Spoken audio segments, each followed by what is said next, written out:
ঈদের দিন সকালে পরোটা বা রুটির সাথে গরুর মাংসের আলু ওফ। আসসালামু আলাইকুম, welcome back to my channel. এখন আমি রান্নায় ফিরে আসছি।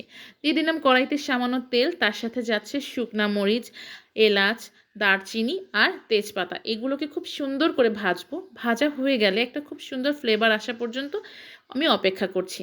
ফ্লেভার এলে তাতে আমি দিয়ে দিচ্ছি মাংসটা। মাংসর সাথে আদা, রসুন আর পেঁয়াজ বাটা দিয়ে খুব ভালো মতো ভেজে নিব। আমি মাংস রান্নায় একটু পেঁয়াজ বাটাটা ব্যবহার করি, এতে করে কম লাগে। চেষ্টা করবেন একটু ঝোল বা কষা রান্নায় পেঁয়াজের পরিমাণটা কম দিলে কিন্তু মাংসের স্বাদটা বেশি বেড়ে যায়।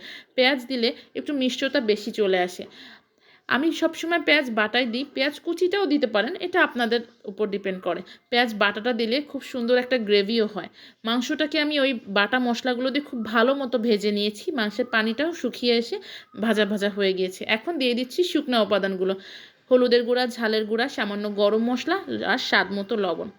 ভালো মতো কষিয়ে যখন সুন্দর একটা মশলার ফ্লেভার আসবে, তখন আমি আলুগুলো দিয়ে দিচ্ছি। আলুগুলো দিয়ে 2-4 মিনিট কষিয়ে দিয়ে দেব চুই ঝাল। চুই ঝালটা আপনারা আপনাদের অপশন, দিলেও ভালো লাগে, না দিলেও সমস্যা নেই।